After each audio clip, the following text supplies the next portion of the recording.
Okay, doing something a tiny bit different this time, by which I mean I'm drawing a rock or something that's supposed to look like a rock.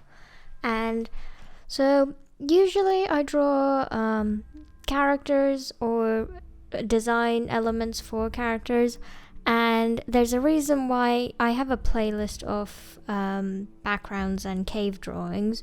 The reason I drew caves for I think a month straight is because I'm not that good at drawing backgrounds and elements that go in backgrounds. So, how do you improve? You practice and you try and you make mistakes and you do stuff. So what I am doing here is I've drawn a thing which is supposed to become a rock formation of some sort and look nice. So instead of drawing a full background, I've kind of made them into I've separated into a small chunk. And then I can think about what I am doing, what I like, what I don't like. I'm also experimenting with some different brushes. So, usually I do use the pressure opacity brush for almost everything. And I'm trying out some, using a bit more of harder edged brush, as well as some of Photoshop's paint brush stuff, wet brushes, I think they're or watercolor brushes, something like that, as well as the smudge brush every so often. I don't think I'm not sure if I like the smudge brush at the end though. So I'm trying stuff out and just working and experimenting and trying to make things cohesive and stuff like that, and it's figuring out where the light's coming from, what's happening, what's going on. Now in hindsight, I probably made some of the inner edges a bit too smooth, I don't know. I didn't have a reference either, so that's a big no-no. So okay, next time I do this, start with a reference. That will help. Yeah, it's slowly turning into more of a smooth type of stone. It's kind of becoming more like an ornamental stone than anything else, kinda. Which is fine. I'm not sure. Here's the thing. I set out and went, make it look like stone. That is all you need to do. That's it. I'm also following a tutorial of how to draw rocks better. So that's kind of what I am doing, and which also kind of helps me okay, I've gotten this far, it kind of looks okay. What do I do from now? And then someone with more experience can tell me okay, you can darken them more. I'm like, sure, okay, great. So do I know exactly what I'm doing or how it's going to end? No. Am I making an effort to learn? Yes. So adding in some extra details and cracks to the piece, and then after the cracks, they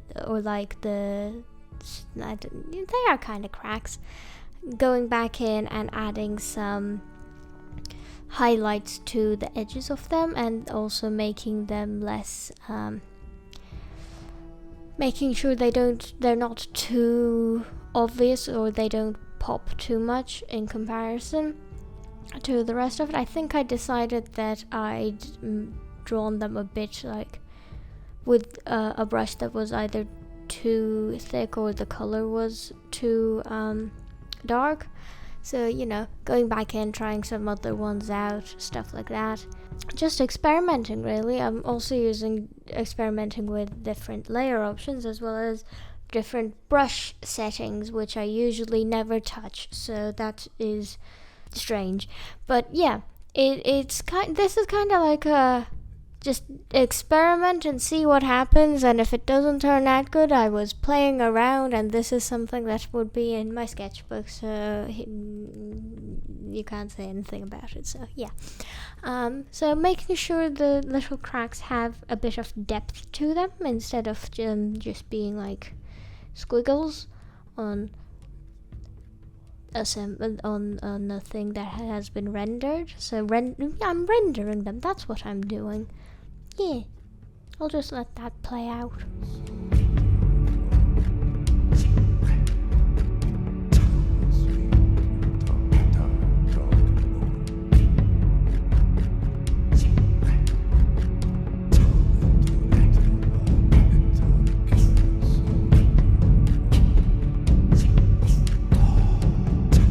What I've started doing here is trying to add a bit more depth to the shadows by making it a bit more blue, and just making the shadows a bit more blue. It kind of make it a bit more interesting or intriguing to look at.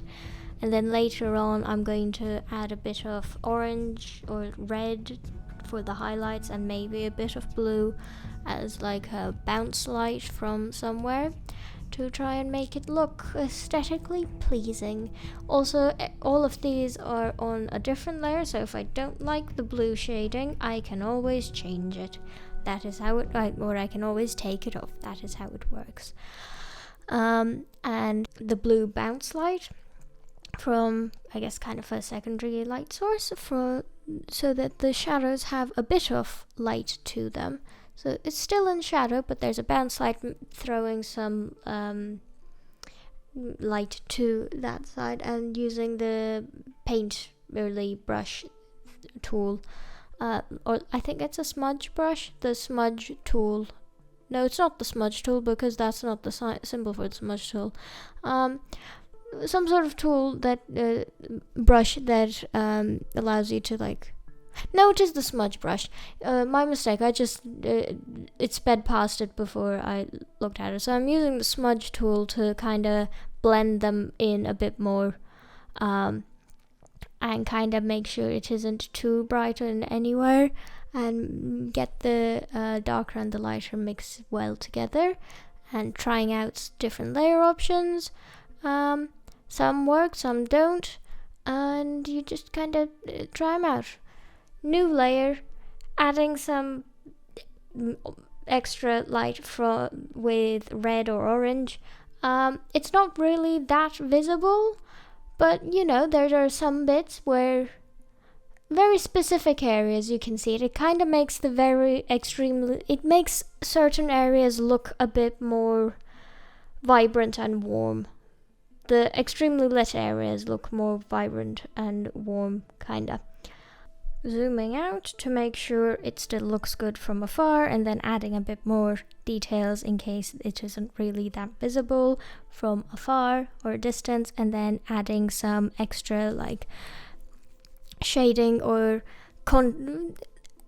extra details to add some contrast to the piece, and just a very quick thing to make sure everything is like, this is where this is the shadowed bit, this is the lit bit, and that's that. And then I added an extra like brightness and saturation or contrast layer and stuff like that, because I wanted to see how it would look and if it would help. I believe I only had used it as minimally as it didn't really need much. But I think I did use it a tad bit. But yeah, that is a stone. Yeah, well, that's it.